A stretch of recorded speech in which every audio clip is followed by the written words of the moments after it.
Hello everyone, welcome to today's video. Today I'm doing my initial breakdown for the 2024 Electoral Map. So in this video, it's not going to be candidate specific, it's just a generic Republican versus a generic Democrat in 2024 and how I think the Electoral Map would go at this time. Obviously, for 2024 we don't know yet, but it's probably going to be Donald Trump versus either Joe Biden or Kamala Harris or another Democrat. But yeah, this electoral map is just taking the candidate out of it. It's just generic Republican versus generic Democrat. So, starting off, I'm going to go from east to west. The state of Maine, I think at this time, the state at large, I think is in the likely Democratic column. I think this is a state that has narrowly moved to the right a little bit in the last maybe 4 to 8 years or so. It has trended to the right slightly, but Maine's at large is likely. Maine's 1st district is in the safe column, and I think Maine's 2nd district is, I think, a pure battleground. And that means it can go Republican, it can go Democrat. It really depends on who the Republican nominee is. The state of New Hampshire, New Hampshire itself is, I think it is a swing state. It is a battleground state. So I do want to put New Hampshire in the battleground, but for now I have to put it in lean because I think a generic Republican versus generic Democrat, I think the Democrat's always going to start off favored, especially if they're an out-of-state candidate. So New Hampshire goes in the lean column. Vermont, I think, is in the pure safe Democratic column. Not much to explain there. Massachusetts, same thing, safe Democrat. Rhode Island, pretty much same thing as Massachusetts, and Connecticut, same as well. So New England has all Democrats, including New Hampshire, which now leans Democrat. If I did this video in 2016 or even 2020, I probably would have put New Hampshire, well, actually, especially 2020 as well, I would especially put New Hampshire in the toss-up battleground column, but following the 2020 election where Biden beat Trump by 7, I think a generic Democrat over a generic Republican starts off with at least a 2 to 3 point advantage. The state of New York would still be in the safe Democratic column. The state of New Jersey would be safe blue. The state of Delaware is safe Democrat. Maryland, safe Democrat. And D.C., safe Democrat as well. The state of Pennsylvania, this one goes in the pure toss-up column. For the next, I think, 20 years or so, Pennsylvania is going to be one of the states that will be very, very close and will decide the future of the elections in our country. The state of Ohio, I think actually for a generic Republican, Ohio starts off in the lean column.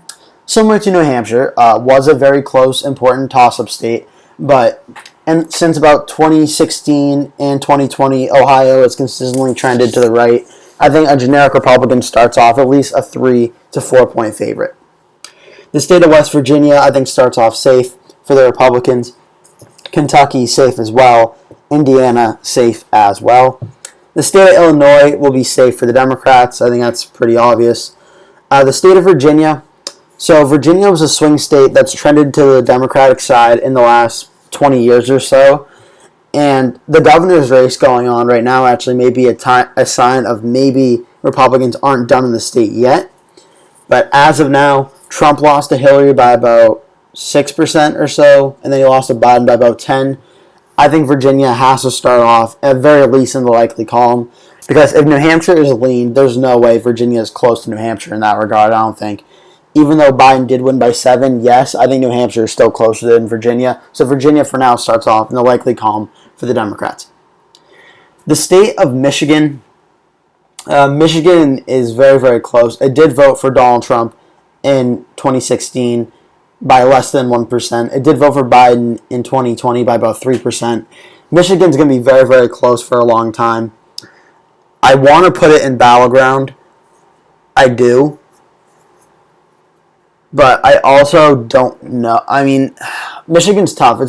Michigan could go into tilt Democrat, to be honest. It could go into tilt.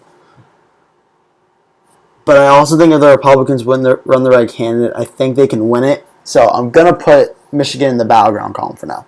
Wisconsin, I think, is a pure battleground. I think it is the most Republican of the 3 Rust Belt states and has the best shot of flipping to the Republicans in any election where there's a good Republican Rust Belt candidate. So I think Wisconsin's going to be, like Pennsylvania, a big toss-up state for the next 20 years or so. The state of North Carolina, I think it is in the pure toss-up category now. I think the days of Republicans winning North Carolina by like 5 to like 10% are over. North Carolina is a pure toss-up and one Republicans have to keep an eye on. State of Tennessee, I think, is safe for the Republicans. South Carolina, it is getting closer. It definitely is, but not at the rates that North Carolina is. So South Carolina, I would still put in the safe column for now. The state of Georgia, yeah, this is the most pure, easy choice. Georgia's a pure battleground at this moment. And it did vote for Joe Biden by less than, 0.2%. So Georgia's very close. It is a battleground state. What happens in 2024 will be an indicator if Georgia will stay a battleground state or if they'll go one way or the other. But Alabama, I think, is a safe Republican state, as is Mississippi and Louisiana and Arkansas. The state of Florida, Florida is tough because it is the quintessential swing state. And it has been the quintessential swing state for so long, just like Florida, but I think Donald Trump might have shown there might be a little something to Republicans doing well in Florida where Democrats can still win. But generic Republican, generic Democrat, I think Florida starts off with a 2-point favorite for the Republican at least.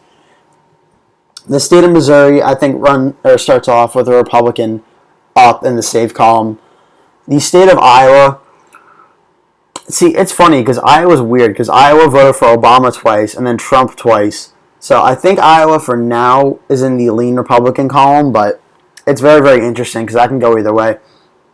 The state of Minnesota, I would put Minnesota in the likely Democratic column. Kind of like Virginia, it can be close. It can be very close, but it's kind of a weird state in how it votes. So for now, I would put Minnesota in the likely Democratic column. Both North and South Dakota, I think, would be safe for a generic Republican for a generic Republican. Nebraska at large, I think, would be safe, as would Nebraska's 1st and 3rd districts. The Nebraska 2nd district is a pure toss-up. It voted for Trump in 2016, Biden in 2020. This can go either way. Nebraska's 2nd is a pure toss-up. Kansas, I would put in the safe column, as would Oklahoma. Texas, this is a big change from a few years ago. I would start Texas in the likely column for a Republican candidate. That might not seem like the worst news, but considering Republicans, I think Mitt Romney won it by over 15 in 2012. So the fact that it's going to be decided between 5 and 10% is telling signs that things are changing in the state of Texas. The state of New Mexico, I think New Mexico starts off in the likely column for the Democrats. I think that more likely than not, they will win the state of Mexico or New Mexico. The state of Hawaii will be safe for the Democrats. Not really too much debate about that. The state of Colorado and Virginia are one of the same. Traditionally, swing states Republicans had good luck in. Now they're trending to the Democratic side, and that trend does not look to be stopping. Colorado goes in the likely column. The state of Wyoming, I think, goes safe Republican. As well, Montana, safe Republican as well, as does the state of Idaho. Generic Republican should win Utah, no problem. The state of Alaska, it is getting closer, but I think that is still a safe Republican state. The state of Arizona right now at this time, it did vote for Joe Biden, but I would still put Nevada in the pure battleground column. Democrats can win it, Republicans can win it, but I think Arizona is definitely a battleground. The state of Nevada, again, this is a change from 2016 for me. Nevada's in the pure battleground column. This state's been getting closer in each election. In 2022, maybe it flips to the Republicans. Maybe it's under 2% again. Nevada's getting very close, enough for me to put it in the pure battleground column. The state of Washington goes safe, as does Oregon and California.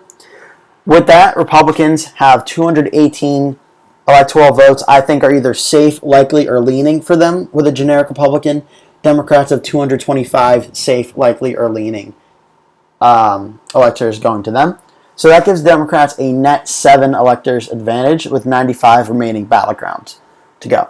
This doesn't mean that I think this applies to a local level as well, because local politics and presidential politics are very different. New Hampshire is a lean Democrat, yet Chris Sununu has been their governor since 2016. Massachusetts, safe Democrat, and they've had Charlie Baker. since I think it was 2014. And then you look at a state like Kansas, safe red, they have a Democratic governor right now. Obviously, that was a special case, but like still, this is just at the presidential level. I think Republicans get 218, Democrats 225. There are some arguments to be made that I maybe could have put Michigan in like the Democratic column, or maybe New Hampshire and toss-up. That's one I keep thinking about, but I don't know. Florida and toss-up maybe. But for now, I think for 2024, generic Republican versus generic Democrat, I think this is a pretty good starting map. And it's more likely than not the states in gray are going to be the ones that really decide the elections. And the states in red and blue are pretty much solidly going to vote the way they are on this map. So that's going to do it for today's video. Thank you so much for watching. Please remember to like the video and subscribe to the channel if you're new. And if you're a returning subscriber of mine, thank you so much for watching again. Welcome back. So yeah, that'll do it for today's video. Thank you so much for watching, and I'll see you in the next one.